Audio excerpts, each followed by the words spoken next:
விஷ்ணு விஷால் நடிச்சிருக்க ஆரியன் படத்தோட official update இன்னைக்கு வந்து கிடைச்சிருக்கு. ஸோ அது என்ன அப்டேட் அப்படின்னு சொல்லிட்டு பார்ப்போம். விஷ்ணு விஷால் நடிச்சிருக்க ஆரியன் படம் ரிலீஸ் ஆகிறதுக்கு இன்னும் 9 நாள் கிட்ட வந்து இருக்கு. இப்போ படத்தோட சென்சார் சர்டிஃபிகேட் வந்து வெளியிட்டிருக்காங்க.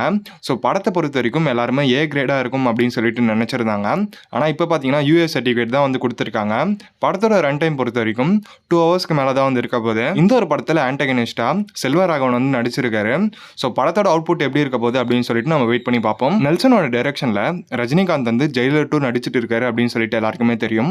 படத்தோட ஷூட்டிங் வந்து விறுவிறுப்பா போயிட்டு இருக்கு. மோஸ்ட்லி இந்த இயர்க்குள்ள வந்து முடிச்சிடுவாங்க. ஜெயிலர் 2 முடிச்சதுக்கு அப்புறம் பேக் டு பேக் ரஜினிகாந்த் வந்து ஒரு ப்ராஜெக்ட் பண்ண போறாரு. ஜெயிலர் 2க்கு அப்புறம் சுந்தர் சி கூட வந்து படம் பண்ணலாம் அப்படின்னு சொல்லிட்டு ஒரு பிளான்ல இருக்காங்களாம்.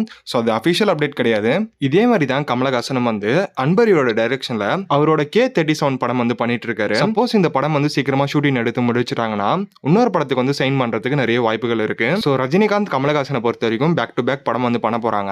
ஆல்ரெடி கமலஹாசனும் ரஜினிகாந்தையும் வச்சு படம் பண்றதா லோகேஷ் கனகராஜ் வந்து இருந்தாரு. அப்புறம் சில ரீசனால அந்த ப்ராஜெக்ட் வந்து டிராப் ஆச்சு.